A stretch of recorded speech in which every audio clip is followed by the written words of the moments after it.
Yemen സ്വാനുഭൂതി സമ്പന്നനായിരുന്നോ? ആവാനാ സാധ്യത.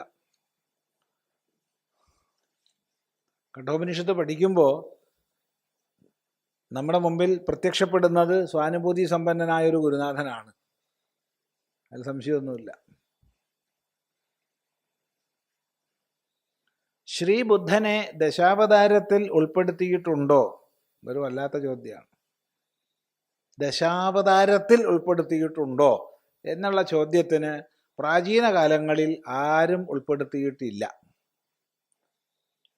എന്നാൽ ജയദേവ കവി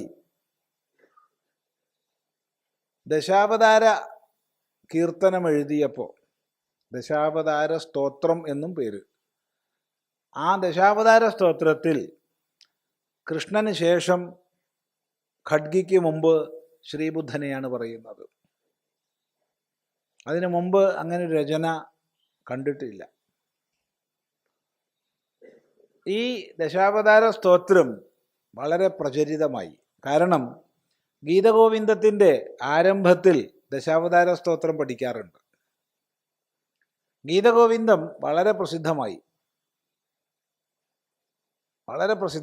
പ്രചരിതമായി. അപ്പം അതിൻ്റെ ആരംഭത്തിൽ പഠിക്കപ്പെടുന്നത് കൊണ്ട് സ്വാഭാവികമായി ദശാവതാര സ്തോത്രവും വളരെ പ്രസിദ്ധമായി. എന്ന് മാത്രമല്ല, വളരെയധികം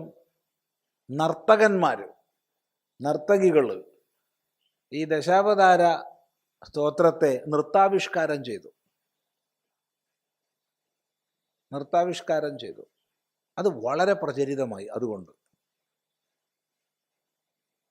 അപ്പോൾ ശ്രീബുദ്ധനെ 9ാമത്തെ അവതാരമായിട്ട് ഈ പറഞ്ഞ പദ്ധതിയിൽ ഗണിച്ചിട്ടുണ്ട്.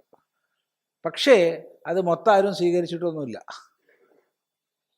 ഇതേറെ പ്രചരിതമായത് ഒഡീഷ, ബീഹാറിൻ്റെ കുറച്ച് ഭാഗങ്ങൾ, ബംഗാളിൻ്റെ കുറച്ച് ഭാഗങ്ങൾ, ഇത്രയും സ്ഥലത്തേ ഉള്ളൂ. ഇപ്പം നമ്മൾ ഒഡീഷയിൽ പോയിട്ട് പുരിയിലോ അല്ലെങ്കിൽ കൊണാർക്കിലൊക്കെ പോയിട്ട് അവിടെ നിന്ന് ദശാവതാര ശില്പങ്ങളൊക്കെ മേടിക്കാൻ കിട്ടും. അതിൽ 9ാമത്തെ ബുദ്ധനായിരിക്കും. അതൊരു അന്യായമാണ്. എന്നാലും തെറ്റെന്ന് പറയാൻ വയ്യ. കാരണം യദ്യത് വിഭൂതിമത്സത്വം ശ്രീമദ് ഊർജിതമേവ തത്തദേവാവഗച്ഛത്വം മമ തേജോംശ സംഭവം എന്നുള്ളത് കൊണ്ട് വിശേഷ മഹിമ കാണുന്നിടത്ത് ഈശ്വരഭാവം കാണാം. അതിന് വിരോധമൊന്നുമില്ല.